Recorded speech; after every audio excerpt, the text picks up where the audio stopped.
It's the what if I can pull off a miracle. What if I can become someone that no one thinks I can be? The only way to do anything in life is to first change your mindset.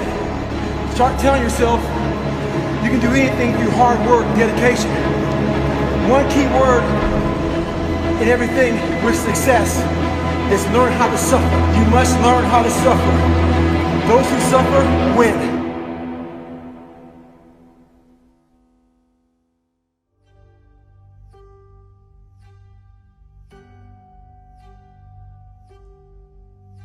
To accept our circumstances unconditionally. That's where I call it emotional invincibility. That's where when you get to that point of where you've accepted everything that's ever going to happen to you and you've made peace with it before it even happens. When it happens, you're like, oh, okay, this sucks.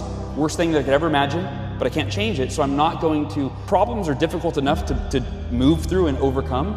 Why add emotional turmoil to those problems? It doesn't help you get through the problem. In fact, it simply makes it harder, it takes longer, or it prevents you from solving the problem altogether because you're so emotionally engaged in it, you can't see, the sunshine through the clouds. When I'm saying purpose, I think it's about defining your goals, defining what the life you're trying to build is, and having a real model for what you're doing. I think asking yourself tough questions. Who am I? What kind of person do I want to be? Is this the right thing to do? Pausing for a second instead of just reacting emotionally all the time is a way to kind of get out of that self-absorbed cycle. Nobody's going to come to your house and take you off the couch. And especially today. So until you understand that you are in charge of your mental aptitude and the way that you're going to handle life, take on the bumps and bruises, you're never going to get anywhere.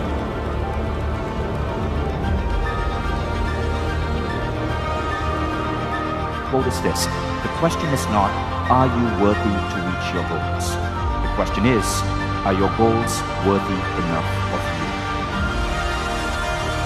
I believe that everything happens for a reason, but it's 100% our responsibility to choose the reason. Because remember, transformation comes from a distressing dilemma. It comes when our worldview is shaken up. And part of that shake-up has to be to help you see that could it be that you are living a tiny slice of your potential.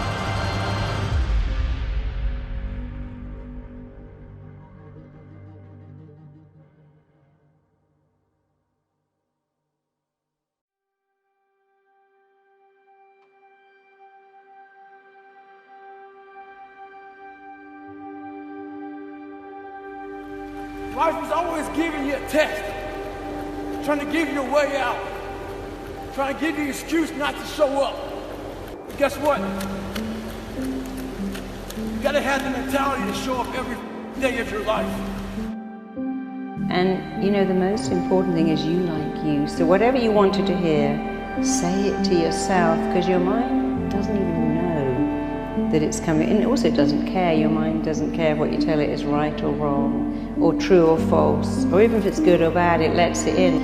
And the familiar, unfamiliar, if praise is unfamiliar but criticism is familiar, and if you're not used to praise, you'll reject it, and if you're used to criticism, you'll add it in, because we do what's familiar.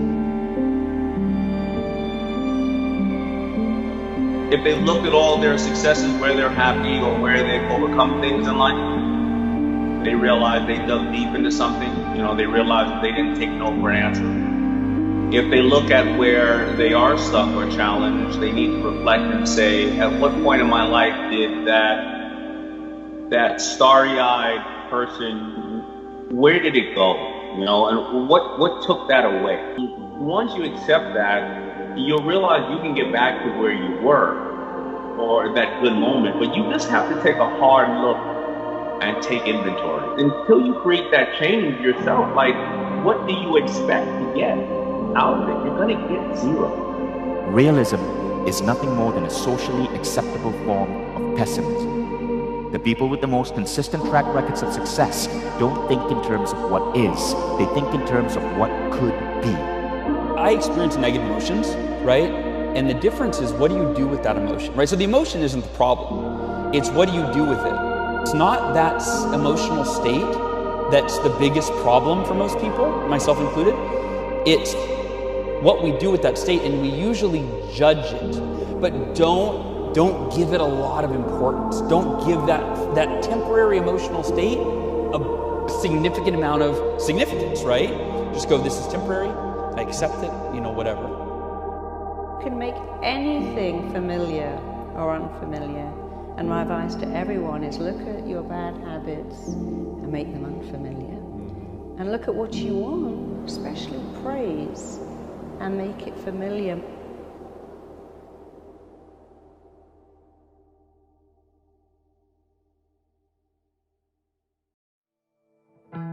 The way to change the world is to start by changing some tiny thing, right? What matters is, did you make something that stands the test of time, and did you keep working at it past when everyone else would have given up and said, like, it's on to the next thing, or, I'll do this other thing because I can make more money or whatever. Like, you've gotta stay at it and stay at it and stay at it long past whenever the ego gets bored. You are you. You are who you are. And your vision has to be unique to you. And this is about getting you to think boldly, but not to start the next startup because you want to start the next startup because everybody else is doing it, or become the next best-selling author because everybody else is doing it. It's to figure out, what is that unique vision that's emerging from you? What is that life that you want to lead?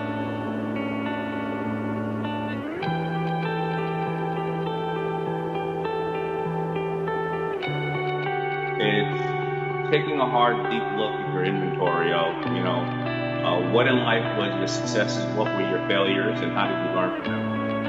Taking inventory of where do you want to go, how do you want to be seen?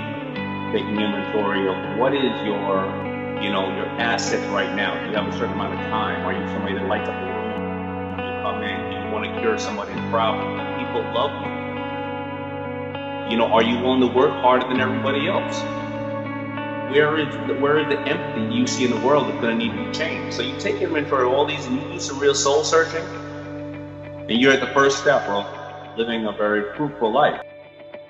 And that's the lesson for everybody, is that we can choose to be, consciously choose to be. First you accept what you can't change, and then you go, what emotion will best serve me? And I think more often than not, it's gratitude and happiness for the most part, or optimism, is an emotion.